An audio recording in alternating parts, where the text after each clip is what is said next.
शिकारी नजरबाज hello everyone, আশা করছি আপনারা সকলেই ভালো আছেন। তো এই ধরনের ভিডিওগুলো কিন্তু বর্তমানে সোশ্যাল মিডিয়াতে অনেকটাই ট্রেন্ডিং। তো আজকের ভিডিও দেখাবো যে এই ধরনের ভিডিওগুলো কীভাবে এডিটিং করবেন, এর জন্য সম্পূর্ণ ভিডিও কন্টিনিউ করতে হবে। তো চলুন শুরু করা যাক। Welcome back. তো এই ধরনের ভিডিওগুলো কিন্তু খুবই ট্রেন্ডিং, আর এই ধরনের ভিডিওগুলো মেকিং করার জন্য সর্বপ্রথম আমরা যেটা করব, আমরা যে কোনো একটা ব্রাউজার ওপেন করবো। ব্রাউজার ওপেন করে এখান থেকে আমরা যে গুগল সার্চে লিখবো removevg.com। ওকে, removevg.com লিখে অথবা রিমুভ ব্যাকগ্রাউন্ড লিখে সার্চ লিখে কিন্তু আমাদের সামনে ওয়েবসাইট চলে আসবে। তো জাস্ট removevg ব্যাকগ্রাউন্ড নামে যে ওয়েবসাইটটি এর উপরে ক্লিক করবো। ওকে, যেমনটা দেখতে পাচ্ছি removevg.com লিখে সার্চ দিলে কিন্তু চলে আসবে। দেন আমরা এখান থেকে আপলোড ইমেজে ক্লিক করবো এবং একটি ইমেজ নিব, না আপনার ডান অপশনে ক্লিক করবো। যে ইমেজের ব্যাকগ্রাউন্ড এটা কিন্তু অটোমেটিক্যালি রিমুভ হয়ে যাবে জাস্ট কয়েক সেকেন্ডের মধ্যে। ওকে, এটা রিমুভ হয়ে গেলে এখান থেকে আমরা এই পিকচারটিকে ডাউনলোড করে নেব। জন্য নিচে যে ডাউনলোড অপশন দেখব, ডাউনলোড অপশনে ক্লিক করব, পিকচারটি ডাউনলোড হয়ে যাবে। দেন এটাকে ডিলিট করে আমরা আবার একটা পিকচার নিব, আপলোড ইমেজে ক্লিক করব, সেকেন্ডারি গার্লসের পিকচার আছে এটা নিব, না আপনার এখান থেকে ডান অপশনে ক্লিক করব। ডান অপশনে ক্লিক করার সাথে সাথে কিন্তু এটাও রিলোড নিব। এখানে জাস্ট কয়েক সেকেন্ডের মধ্যে কিন্তু এটাও ব্যাকগ্রাউন্ড রিমুভ হয়ে যাবে। ওকে, তো জাস্ট কয়েক সেকেন্ড ওয়েট করতে হবে এখানে, অথবা আমরা আবার ওইটাকে রিলোড নিব। এখানে নিলে কিন্তু আমাদের কাঙ্ক্ষিত পিকচারটি এখানে দেখতে পাবো। অনেক সময় সার্ভার বা নেটওয়ার্কের সমস্যা থাকতে পারে, তো পিকচারটি আমরা এখান থেকে আবার ডাউনলোড করে নিব। নেওয়ার পর আমরা চলে যাবো পিক্সেল ল্যাব নামের একটা অ্যাপ্লিকেশনে। আপনি চাইলে যে কোনো অ্যাপ্লিকেশন দিয়ে করতে পারেন। তো আমরা পিক্সেল ল্যাব অ্যাপ্লিকেশনটি ওপেন করব। ওকে, দেন এখান থেকে আমরা যেই পিকচারটা আছে, তো এটা আমরা চাইলে আমরা কাস্টমাইজ সাইজটাকে চেঞ্জ করে নিতে পারি। এখান থেকে আমরা সাইজটা দিব।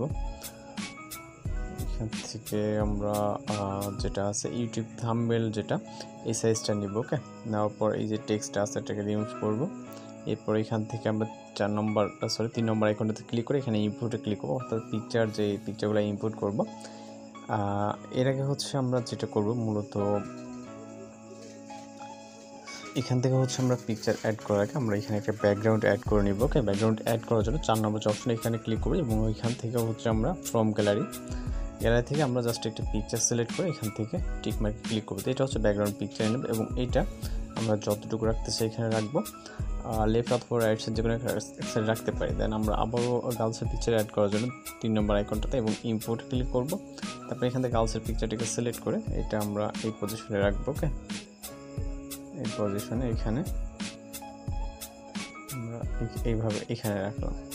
ওকে, তো রাখার পর এটাকে আমরা ফন্ট করে দিচ্ছি, যেহেতু এটা হাতের ওই অংশটুকু নেই, তো আমরা এই পজিশন অবধি রাখবো। রাখার পর এই পিকচারটাকে সেভ করবো। এর জন্য এখান থেকে আমরা save icon, save as image এবং সেভ টু গ্যালারি। ওকে, তো সেভ হয়ে গেল। যাওয়ার পর এখান থেকে আমরা যে কোনো একটা ব্রাউজার বলতে আমরা কোন ব্রাউজারটিকে ওপেন করবো, যেখানে সিলেক্ট ঠিক ওই পজিশনে আছে।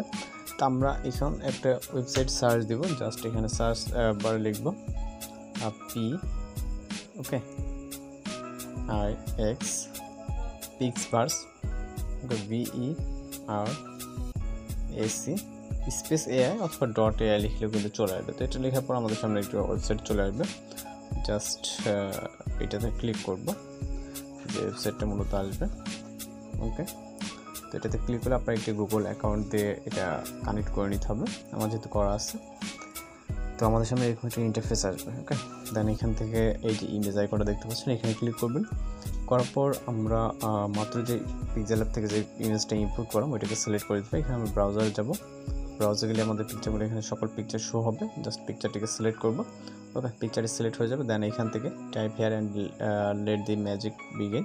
তো আমরা এখানে টেক্সট টাইপ করব, সেটা এখানে লিখে দেব আপনার টু ক্লোজিং। ওকে, ক্লোজিং হাগ। ওকে, টু ক্লোজিং হাগ লেখার পর এখানে 5 সেকেন্ড বা 10 সেকেন্ড আমরা দিতে পারি। আমি 10 সেকেন্ড এটা দিলাম, আপনি আপনার মতো করে দিবেন। 5 সেকেন্ড চাইলে 5 সেকেন্ড। তো এখানে যে ইনহ্যান্স একটা আইকন দেখতে পাচ্ছেন, তা স্টার আইকন, এটাতে ক্লিক করবেন। ক্লিক করার পর জাস্ট কয়েক সেকেন্ড ওয়েট করতে হবে। সেটা আমরা নিচে দেখতে পারবো। এখানে 1.5 থেকে 2 মিনিট মতো ওয়েট করতে হতে পারে, আর বাকি ডিপেন্ড করবে আপনি নেট কানেকশনের উপরে, আপনার নেট যতটুকু ফাস্ট। ওকে, এরপরে ভিত্তি করবে। এখানে দেখেন লেখা আসতেছে your video is generating. Just কয়েক মিনিট 1 থেকে 2 মিনিট মতো ওয়েট করতে হতে পারে। অলরাইট, আমাদের ভিডিওটা কিন্তু এখানে কমপ্লিট হয়ে গেছে। জাস্ট আমরা ভিডিও করে একটা ক্লিক করব। ওকে, তো ভিডিওটা এখানে প্লেইং হবে, আমরা এখানে দেখতে পাবো যে আমাদের ভিডিওটা কিন্তু প্লেইং হচ্ছে। ওকে, মেবি একটু নেট সমস্যা। ওকে, আপনার ডাউনলোড দেওয়ার জন্য এখানে ডাউনলোড একটা অপশন এবং ভিডিওর নিচেও কিন্তু ডাউনলোড একটা আইকন দেওয়া থাকবে। জাস্ট এখানে ক্লিক করে কিন্তু ডাউনলোড হতে শুরু হয়ে যাবে নেটটা যদি।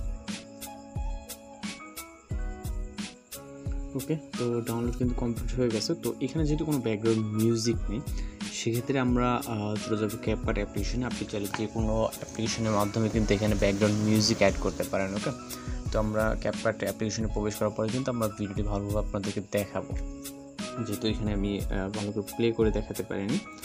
তো ক্যাপকাট অ্যাপ্লিকেশনটি ওপেন করার পর এখান থেকে আমরা নিউ প্রজেক্ট অপশনে ক্লিক করব। এরপর ভিডিওস অপশন থেকে আমরা আমাদের এক্সপোর্টকৃত ভিডিওটিকে সিলেক্ট করব, যেটা হচ্ছে মাত্রই মেকিং করলাম। ওকে, তো আমি যদি এখান থেকে প্লে করি তাহলে কিন্তু দেখতে পাচ্ছেন ভিডিওটি কিন্তু এখন প্লে হচ্ছে। ওকে, খুব সহজে কিন্তু একটু ফটো থেকে আমরা এই ধরনের ভিডিও পেয়ে গেলাম। তো এখন মিউজিক অ্যাড করার জন্য অ্যাড অডিও, তারপর এখান থেকে এক্সট্রাক্টেডে আপনি যদি কোনো ভিডিও আকারে মিউজিক থাকেন জাস্ট ওটাকে সিলেক্ট করে এখান থেকে ইনপুট সাউন্ডে ক্লিক করে মিউজিকটি এখানে অ্যাড হয়ে যাবে। এরপর ভিডিও ইন যতটুকু ওই পজিশনে এসে আপনি স্পিড করে রাইট সাইড অংশটুকু ডিলিট করে দেবেন। এখন যদি ভিডিওটি প্লে করি আমাদের কিন্তু মিউজিক দেখতে পাচ্ছেন। ওকে, তো এখন জাস্ট আমরা যেটা করবো, ভিডিওটিকে এক্সপোর্ট করার জন্য ভিডিও রেজলিউশন 1000 সাথে এখান থেকে এক্সপোর্ট অপশনে ক্লিক করলে আমাদের ভিডিওটি কিন্তু লোডিং নিয়ে সেভ হয়ে যাবে। ওকে, তো এইভাবে মূলত এই ধরনের ভিডিওগুলো এডিটিং করতে পারেন। তো যদি কোথাও প্রশ্ন থেকে থাকে অবশ্যই কমেন্ট বক্সে জানাতে পারেন। তো আজকের এডিটিং টিউটোরিয়াল এই পর্যন্ত। দেখা হচ্ছে নতুন কোনো ভিডিওর সাথে। ভালো থাকবেন, সুস্থ থাকবেন।